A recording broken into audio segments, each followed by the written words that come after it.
Hello friends, कैसे हैं आप? तैयारी बढ़िया चल रही है ना हाई स्कूल की?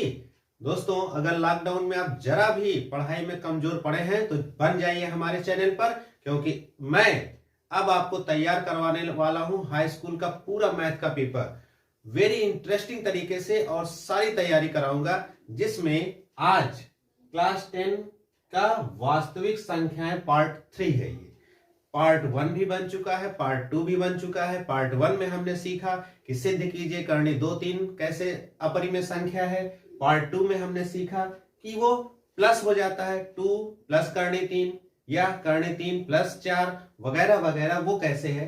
तो अगर उसकी जानकारी चाहिए तो आप पार्ट 1 पार्ट 2 देखिए। आज का वीडियो है सिद्ध कीजिए कि 1 बटा करनी 2 या 2 करनी 5 या 2 बटा करनी 3 या करनी 3 बटा 4, इस टाइप के सवाल परिमेय संख्या है। तो दोस्तों, आज का ये वीडियो बहुत ही इंपॉर्टेंट वीडियो है।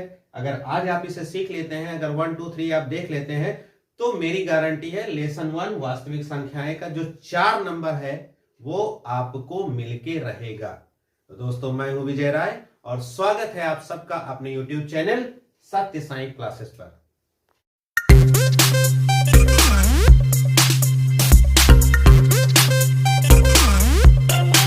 दोस्तों, आज का सवाल आपके सामने, सिद्ध कीजिए कि 1 बटा करनी 2 एक अपरिमेय संख्या है। ये सवाल बोर्ड पेपर में बहुत बार आया है दोस्तों। आपने देखा होगा कि ये इतनी बार आया है और बच्चे क्या करते हैं, इसमें कंफ्यूजन में हो जाते हैं कि इसको कैसे करें और 2 नंबर उनके हाथ से चला जाता है। आपके साथ ऐसा ना हो, इसलिए वीडियो को अंत तक आप जरूर देखना। बहुत ज्यादा लंबी वीडियो नहीं है, बस यूं देखना, अभी यूं इसका हल हो जाएगा। तो देखो, हमको करना क्या है, हमको प्रूव करना है अपरिमेय।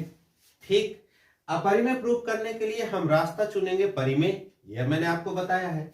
तो हम लिखेंगे माना 1 बटा 2 एक कैसी संख्या है? परिमेय संख्या है। जस्ट उल्टा मानना है आपको, परिमेय संख्या है। ओके, तो भैया अगर परिमेय है तो 1 बटा 2 अगर परिमेय हो गया तो 1 बटा 2 को परिमेय के बराबर करने के लिए आपको लाना पड़ेगा p बटा क्यू। क्या? इसलिए 1 बटा करनी 2 बराबर होना चाहिए p बटा क्यू। p बटा क्यू ही तो परिमेय है। तो p बटा क्यू क्या है? जहां क्या लिखेंगे आप लोग? जहां P तथा Q दोनों कैसी संख्या है भैया? दोनों क्या है? सह अभाज्य। क्या लिखेंगे आप? सह अभाज्य। सह अभाज्य है और Q बराबर 0 नहीं होना चाहिए। क्या लिखा हमने? माना 1 बटा करनी 2 एक परिमेय संख्या है, तो इसलिए 1 बटा करनी 2 बराबर p बटा q, जहां p तथा q दोनों सह अभाज्य है और q 0 नहीं होना चाहिए। दोस्तों देखो, यहां पर आपके पास एक इक्वेशन है ना? तो जब इक्वेशन है तो हम इसको कर देंगे क्रॉस मल्टीप्लाई। ये देखो, हो गया। जब क्रॉस मल्टीप्लाई हो गया तो आप देखिए Q इनके साथ हो गया और P इनके साथ हो गया, राइट? तो यहां होना चाहिए कि, चलो इधर दिखाता हूं, इधर दिखाऊं, तो इधर हो जाएगा आपका करनी 2P बराबर, देखो ये इसके साथ अटैच हो गया ना, करनी 2P बराबर हो गया Q। सही। अब क्या करना है? P को इनके साथ से इधर कर देना है, बस। यानी करनी 2 को हमको करना है अकेला। तो करनी 2 बराबर हो जाता है Q बटा P। ठीक, देखो यहां मैंने लिखा था P बटा Q, तब भी तो अंश बटेहर है। अगर मेरा यहां आया Q बटा P, तब भी तो अंश बटेहर है, क्योंकि आपका Q 0 नहीं है। तो दोस्तों, ये एक समीकरण बन गया। अब ये समीकरण कहता है कि हम यानी Q बटा P हम क्या हैं? हम तो परिमेय हैं। तो हम परिमेय हैं तो हमारा दोस्त भी परिमेय होना चाहिए। सही। तो यहां लिखेंगे चूंकि Q बटा P परिमेय संख्या है। परिमेय संख्या है। सही ना? तो भैया अगर ये परिमेय है इसलिए करणी 2 भी परिमेय संख्या होनी चाहिए। परिमेय संख्या होनी चाहिए। सही है, होनी चाहिए। लेकिन आप सबको पता है, परंतु क्या लिखेंगे? हम जानते हैं।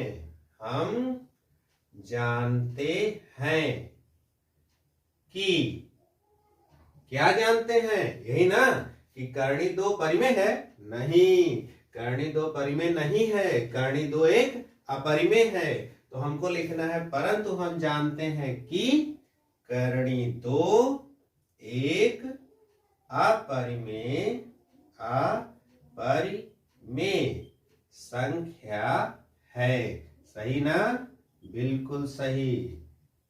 तो अब क्या हो गया?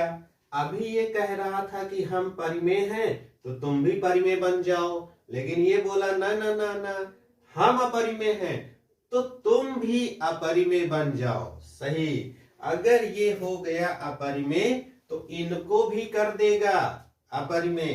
परंतु क्या हमने माना? हमने जान लिया कि करणी 2 एक अपरिमेय संख्या है, यानी हमारी जो कल्पना थी वो हो गई गलत। इसलिए हमारी कल्पना गलत है। हमारी कल्पना गलत है। कौन सी कल्पना गलत है? अरे जो माना था हमने क्या माना था?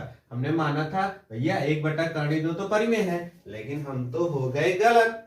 तो अगर हमने माना परिमेय और हम हो गए गलत तो हम फिर क्या लिखेंगे? जो परिमेय नहीं है वो क्या होनी चाहिए? वो अपरिमेय होनी चाहिए। इसलिए कौन? 1 बटा करणी 2। 1 बटा करणी 2 एक कैसी संख्या होगी दोस्तों? अपरिमेय। बिल्कुल सही आप सोच रहे हैं। अपरिमेय संख्या है। ये रहा सवाल। एक नजर जल्दी से दोबारा देख लो। क्या करना था? अपरिमेय करना था। मान लिया 1 बटा करणी 2 एक परिमेय मान लिया। परिमेय को परिमेय के बराबर करने के लिए P बटा Q लेना चाहिए। P बटा Q को क्रॉस मार देंगे तो हमको मिल जाएगा करणी 2 P बराबर Q। थोड़ा सा P को हम इधर दे देंगे तो बटे में चला जाएगा, तो करणी 2 बराबर Q बटा P आ जाएगा। समीकरण 1। ये समीकरण बताएगा कि हम अगर परिमेय हैं ना, Q बटा P परिमेय है तो करणी 2 भी परिमेय संख्या होनी चाहिए। लेकिन हम जानते हैं कि करणी 2 एक अपरिमेय संख्या है। तो अपरिमेय संख्या इसलिए हमारी कल्पना गलत। तो हमारी कल्पना गलत। तो हमारी कल्पना क्या थी? इन्होंने कहा कि ये अपरिमेय है, इसलिए 1 बटा करणी 2 भी एक अपरिमेय संख्या होगी। तो दोस्तों ये रहा आज का सवाल। बहुत आसान था ना? तो ये हमारा एक वीडियो बहुत ही इंटरेस्टिंग, बहुत ही आसान तरीके से मैंने समझाने की कोशिश किया और आपको समझ में आया होगा। तो समझ में आया तो लाइक कर देना, शेयर कर देना और सब्सक्राइब कर लेना चैनल को अगर आप नए हैं तो, क्योंकि आने वाले वीडियोस और भी अच्छे होंगे। तो मैं मिलूंगा आपसे अगले वीडियो में।